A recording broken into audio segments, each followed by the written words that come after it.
Hello दोस्तों। आज मैं आईटीसी के बारे में बात करने वाला हूँ। एक ऐसी कंपनी जो कि सिर्फ एक सेगमेंट का काम नहीं करती है, जबकि उसका काम बहुत बड़ा है। वो कि सिगारेट्स के फील्ड में है, एफएमसीजी प्रोडक्ट्स के फील्ड में है, होटल इंडस्ट्री में है, एग्रीकल्चर बिजनेस में है, papers, paper boards and packaging के फील्ड में भी है। दोस्तों, एक ऐसी कंपनी जिसके स्टॉक का प्राइस इस टाइम पे 210 रुपए के आसपास चल रहा है।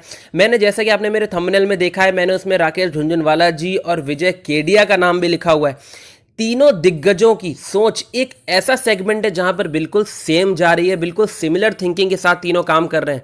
ये कौन सा सेगमेंट है और ऐसा कौन सा सेगमेंट है जिस पे हमें 6 महीने में बूम दिख सकता है, एक बहुत ही बेहतरीन तेजी दिखाई दे सकती है, क्योंकि तीनों ने ही वहां पर अपना इन्वेस्टमेंट कर रखा है, वो भी बहुत भयंकर इन्वेस्टमेंट कर रखा है। तो चलिए शुरू करते हैं इस वीडियो को और जानते हैं उस सेगमेंट के बारे में और उससे जुड़े कुछ स्टॉक्स के बारे में भी, और आईटीसी ने इसमें किस तरह से अपना पैसा इन्वेस्ट किया है। तो चलिए शुरू करते हैं इस वीडियो को। मैं सुमित आपका अपने चैनल में बहुत बहुत स्वागत करता हूं। अगर आपने अभी तक हमारे चैनल को सब्सक्राइब नहीं किया है तो शेयर मार्केट से जुड़ी सारी अपडेट्स को पाने के लिए हमारे चैनल को अभी सब्सक्राइब कीजिए। दोस्तों, सबसे पहले मैं आपको बता दूं, एक ऐसा सेक्टर जो कि होटल इंडस्ट्री है, जिसमें तीनों लोगों की थिंकिंग बिल्कुल एक जगह पर जाकर के रुक चुकी है। तीनों लोगों ने बहुत ही शानदार तरीके से अपना इन्वेस्टमेंट किया हुआ है, चाहे वो राकेश झुनझुनवाला जी हो, चाहे विजय केडिया जी हो, या फिर आईटीसी हो। आईटीसी का मतलब एक फर्म है, लेकिन उसके पीछे भी मैनेजमेंट और लोग जुड़े हुए हैं। तो इन तीनों ने मिल करके एक ही सेक्टर पर बहुत ज़्यादा फोकस कर दिया है, क्योंकि तीनों को बहुत ज़्यादा ऐसी प्रोबेबिलिटीज़ हैं कि ये सेक्टर दिसंबर महीने में बहुत ज़्यादा बूम कर सकता है, बहुत ही बेहतरीन परफॉर्मेंस कर सकता है, जैसे कि hotel industry and resorts industry भी हम कह सकते हैं। राकेश झुनझुनवाला जी का एक इंटरव्यू आया था मई महीने में। उन्होंने बोला था कि होटल इंडस्ट्री में आने वाले टाइम में हमें बहुत बेहतरीन बूम देखने को मिलेगा, और कोरोना की सेकेंड वेव आई और कोरोना की थर्ड वेव का प्रभाव इतना ज़्यादा इंडिया में देखने को नहीं मिलेगा, ऐसा उन्होंने बोला था। उनके कहने का मतलब ये था कि वैक्सीनेशंस भी चल रहे हैं, हॉस्पिटल्स वगैरह की फैसिलिटी भी अच्छी हो, तो वैसा कोई लॉकडाउन हमें देखने को नहीं मिलेगा। और जिसका होटल इंडस्ट्री का अच्छा परफॉर्मेंस दिखेगा, इसका एक एग्जांपल आप अभी भी देख सकते हैं।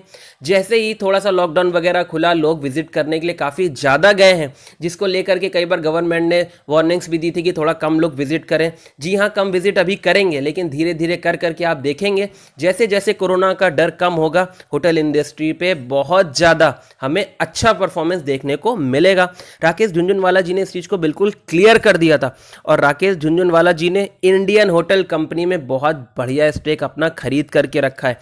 इंडियन होटल, जिसके स्टॉक का प्राइस जब लॉकडाउन की स्टार्टिंग हुई थी 2020 मार्च की मैं बात कर रहा हूँ, उस टाइम पर 69-70 के आसपास आ गया था।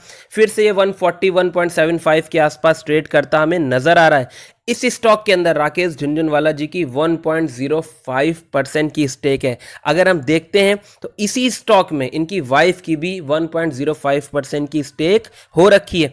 इसके अलावा भी राकेश झुनझुनवाला जी ने क्लियर कट अपने इंटरव्यू में वो बोलते हैं, बेधड़क बोलते हैं, बहुत बढ़िया बोलते हैं, जब इतना बड़ा इन्वेस्टमेंट इन्होंने कर रखा है तो इसका मतलब है इस सेक्टर में कुछ ना कुछ हमें बढ़िया देखने को मिलेगा। देखिए, रिटेल निवेशक ज़्यादातर क्या करते हैं, न्यूज़ पर जाते हैं। लर्निंग आनी दोस्तों बहुत ज़्यादा ज़रूरी है। मेरे अकॉर्डिंग, जितना मेरे पास मैसेजेस आते हैं, लोगों के कमेंट्स आते हैं, मैंने ये ऑब्जर्व किया है कि रिटेल निवेशक ज़्यादातर जो है वो सिर्फ न्यूज़ेस के बेसिस पे ट्रेड करना पसंद करते हैं, लर्निंग्स पे बहुत ही कम ध्यान देते हैं। जबकि दोस्तों, रिटेल इन्वेस्टर्स को भी लर्निंग पे फोकस करना चाहिए, ऑब्जर्वेशन करना बहुत ज़्यादा ज़रूरी है। सिर्फ आप राकेश झुनझुनवाला जी के इन्वेस्टमेंट को देख के ही इसमें अब आप होटल इंडस्ट्री में मत पैसा लगाने लगिए। ये सिर्फ मैं आपको समझाने मात्र के लिए बता रहा हूँ। आप खुद भी देखिए ना कि होटल इंडस्ट्री बिल्कुल फ्लॉप चल रहा है। लगभग एक साल से हम ये चीज़ कह सकते हैं। लोग विजिट नहीं कर पा रहे हैं, लोग घूमने नहीं जा पा रहे हैं, कहीं भी जा नहीं पा रहे हैं, बाहर भी ट्रैवलिंग करने के लिए कहीं भी नहीं जा पा रहे हैं। लेकिन आप खुद भी देखोगे, जैसे जैसे खुलेगा फिर से होटल इंडस्ट्री वगैरह डेवलपमेंट होता जाएगा, धीरे धीरे से सब में अच्छा मोमेंटम हमें देखने को मिलेगा। तो ये जो बात हम कर रहे थे राकेश झुनझुनवाला जी की थी। अब हम आ जाते हैं आईटीसी के ऊपर। दोस्तों, मैं आपको बता दूं, आईटीसी के स्टॉक का प्राइस इस टाइम, जैसा मैंने आपको बताया, 210-212 रुपए के आसपास चल रहा है।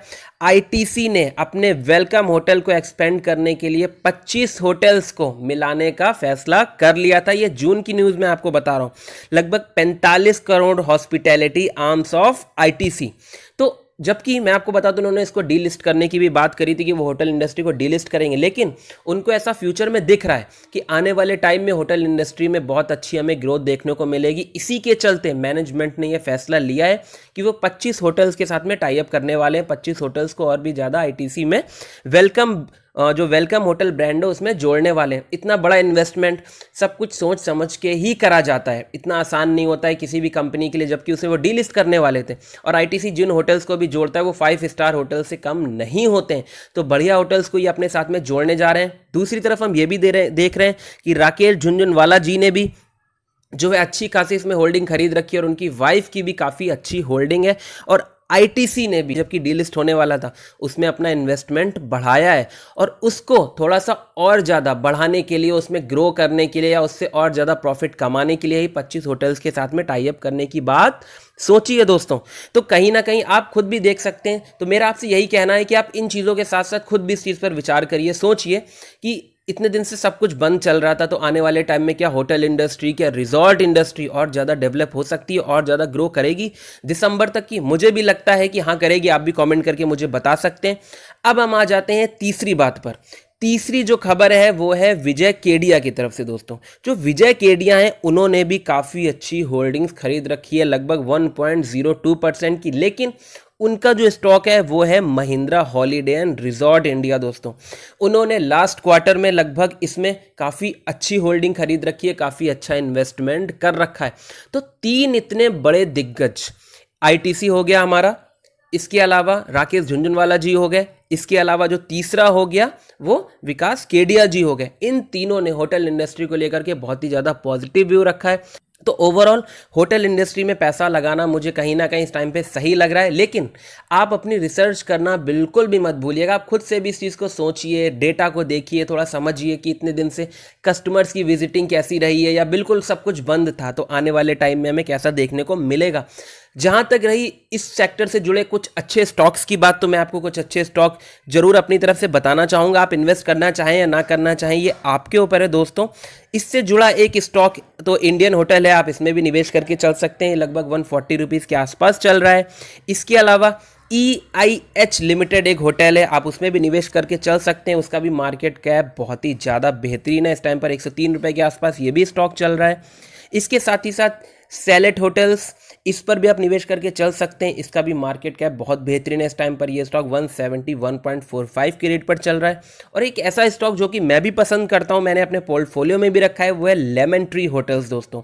इस टाइम पर इसका प्राइस लगभग 40 रुपीज़ के आसपास का है, आप इस स्टॉक में भी निवेश करके चल सकते हैं। इसमें अभी हमें लाल निशान में कारोबार दिखाई दे रहा है। मेरा टारगेट 1 महीने या 15 दिन का नहीं है, मैं इसे दिसंबर तक के लिए, जैसा कि राकेश झुनझुनवाला जी ने भी बोला और मेरी रिसर्च रिपोर्ट कहती है, मैंने भी कई चीज़ों को एनालाइज करके डेटा निकाला है कि दिसंबर जनवरी तक आपको इसमें काफ़ी अच्छा मोमेंटम होटल इंडस्ट्री में देख सकता है आने वाले टाइम में। तो होटल इंडस्ट्री में आप निवेश करके चल सकते हैं, लेकिन अपनी खुद भी रिसर्च करिए दोस्तों। रिटेल निवेशक में 5% ही होंगे जो कि रिसर्च करके ही निवेश करते होंगे, जबकि ज़्यादातर लोग न्यूज़ या कहीं सुनी बातों पर, उड़ती उड़ती खबरों पर निवेश कर देते हैं, जबकि ये सही नहीं होता है। आपको उसका मार्केट कैप, कितना डेप्थ है कंपनी का, कितनी उसकी बैलेंस शीट कैसी है, उसके क्वार्टर ऑन क्वार्टर बेसिस पे प्रॉफिट्स कैसे आ रहे हैं, ये सब देखने के बाद में निवेश करना चाहिए। तो मेरी राय में आप होटल इंडस्ट्री में थोड़ा सा निवेश बना के चल सकते हैं। बाकी आप इन्वेस्टमेंट कोई भी करना चाहते हैं तो पहले रिसर्च करिए, अपने फाइनेंशियल एडवाइजर से पूछिए, उसके बाद में कीजिएगा। अगर आपको ये वीडियो अच्छा लगा है तो हमारे वीडियो को लाइक करना, शेयर करना एंड सब्सक्राइब करना बिल्कुल मत भूलिएगा। Thank you so much for watching this video.